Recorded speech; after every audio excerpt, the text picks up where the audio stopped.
et je suis la rédactrice du blog Les Perles de Sunem. Aujourd'hui, je souhaite vous entretenir sur l'hydrothérapie. Alors, qu'est-ce que l'hydrothérapie? Si vous souhaitez en savoir plus, restez connectés. Alors aujourd'hui, pour parler d'hydrothérapie, il faut déjà savoir ce que c'est. L'hydrothérapie, c'est l'utilisation de l'eau sous ses différentes formes afin de venir soulager ou traiter certaines affections. Il y a 2 ans, j'ai eu l'occasion de me former à ces techniques, d'où je tiens aujourd'hui ma certification. Et je souhaite vous partager quelques secrets afin de pouvoir les utiliser là où vous vous trouvez. Vous savez, cette technique, finalement, elle est très ancienne. Hippocrate même en parlait dans ses écrits. Et les Romains se délectaient de leurs bains, les fameux bains romains.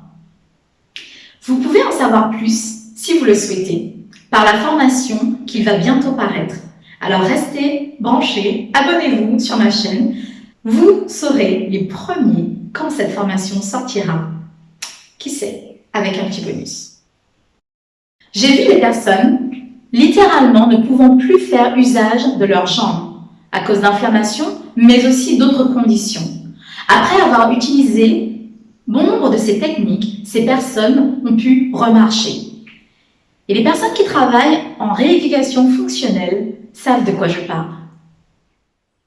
L'hydrothérapie n'est pas utilisée uniquement pour les personnes qui souffrent d'affections motrices. Bien au contraire, l'hydrothérapie peut être utilisée pour les maux du quotidien, pour soulager les douleurs, pour soulager les inflammations. Un bon nombre d'exemples peuvent être donnés. Par exemple, les douleurs au niveau du dos, les douleurs lombaires. Bon nombre de Français aujourd'hui souffrent de mal de dos, chroniques ou aigus. Les douleurs pelviennes, les douleurs de la prostate, les maux de tête. Les inflammations, inflammation des jambes, souvent. Beaucoup de personnes souffrent de jambes lourdes. Mauvaise circulation sanguine. Mais aussi, l'hydrothérapie peut être utilisée comme une aide à la détoxification du corps et un booster du système immunitaire. Et ces temps-ci, il est bon d'avoir un système immunitaire fort et solide. Alors je vous invite à rester pour la présentation du traitement d'aujourd'hui. Alors aujourd'hui, je vais vous montrer une technique très simple que vous pouvez faire à la maison. Il s'agit de l'inhalation vapeur. Alors, comme son nom l'indique, nous allons utiliser l'eau sous forme de vapeur. L'air chaud et humide, dirigé vers les muqueuses respiratoires des voies supérieures, va aider et soulager la toux sèche, mais aussi les congestions de tout type. Alors, voyons les indications thérapeutiques. Alors, nous pouvons utiliser ce traitement pour le traitement de la toux sèche, de la toux grasse, pour les congestions nasales, mais aussi de poitrine, pour les irritations aiguës et chroniques de la gorge et des bronches, mais aussi les inflammations. Ce traitement peut aussi être utilisé pour les maux de tête d'origine sinusale. Et les personnes qui souffrent de migraines dues au sinus trouveront certainement un soulagement et j'ai déjà pu, en tout cas, l'expérimenter. Alors, une contre-indication importante, c'est l'insuffisance cardiaque congestive. Donc, pour les personnes qui souffrent d'une insuffisance cardiaque congestive, s'il vous plaît, n'utilisez pas cette technique. Les personnes qui sont asthmatiques peuvent utiliser cette technique, mais il faut prendre des précautions et y aller progressivement. Maintenant, voyons le matériel.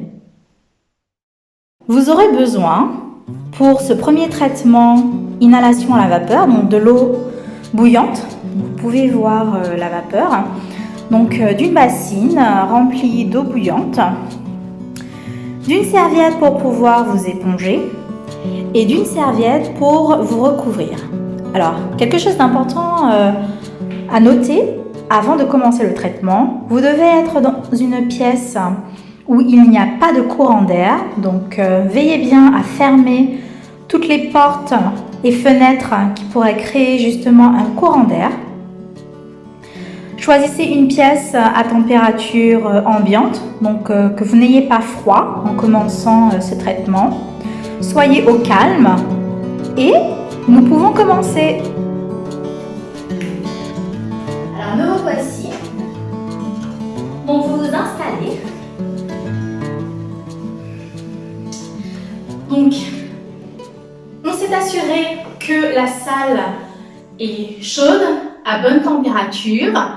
Je pense que vous pouvez voir la vapeur qui monte de l'eau bouillante. Ici, j'ai une huile essentielle, donc vous pouvez utiliser une huile essentielle d'eucalyptus ou de menthe poivrée, ou encore d'origan. Je vous conseille de mettre juste une seule goutte, puisque la vapeur va multiplier les effets de l'huile essentielle. Et on va pouvoir continuer. Donc, vous prenez votre serviette et vous allez vous recouvrir. Alors, comme ceci. Si vous avez un trou d'air, n'hésitez pas à ramener la serviette sur vous. Et on reste là pendant 20 à 30 minutes. Vous pouvez vous couvrir les bras aussi dans la serviette. Alors prévoyez à maintenir une vapeur constante. Si vous êtes seul, pensez à mettre une bouilloire à vos côtés. Si vous avez quelqu'un, demandez-lui de faire bouillir de l'eau pour vous et de le rajouter au fur et à mesure. Respirez et détendez-vous. À l'issue des 20 minutes, vous arrêtez le traitement, mais je vais me rapprocher de la caméra. Donc j'ai la vapeur partout.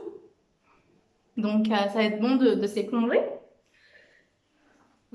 Votre t-shirt est mouillé. Alors, pour finir le traitement, je vous conseille de prendre une douche fraîche et surtout de vous reposer. Cela va être très important de vous reposer après ce traitement. Souvenez-vous, dans mes articles, quand j'ai parlé d'immunité, je vous ai parlé de ligne de défense. Ce traitement que nous venons de voir va aider le corps à pouvoir se défendre contre tout agent comme un virus, comme une bactérie ou autre. En cas de congestion, des bronches ou congestion nasale, vous allez ressentir très rapidement, à l'issue du traitement, que le mucus qui vous encombrait jusque-là veut sortir. Donc soit vous allez avoir un écoulement nasal, soit vous allez avoir l'envie de tousser. Surtout, laissez sortir ce mucus qui jusque-là vous encombrait. Vous vous sentirez bien mieux après vous être reposé. Si vous êtes seul, demandez à quelqu'un de vous appeler ou de vous envoyer un petit message pour vous demander si vous allez bien. Surtout, ne restez pas seul. J'espère que ce traitement vous aura plu et que vous le mettrez en pratique. Sur ce, je vous dis merci et à bientôt.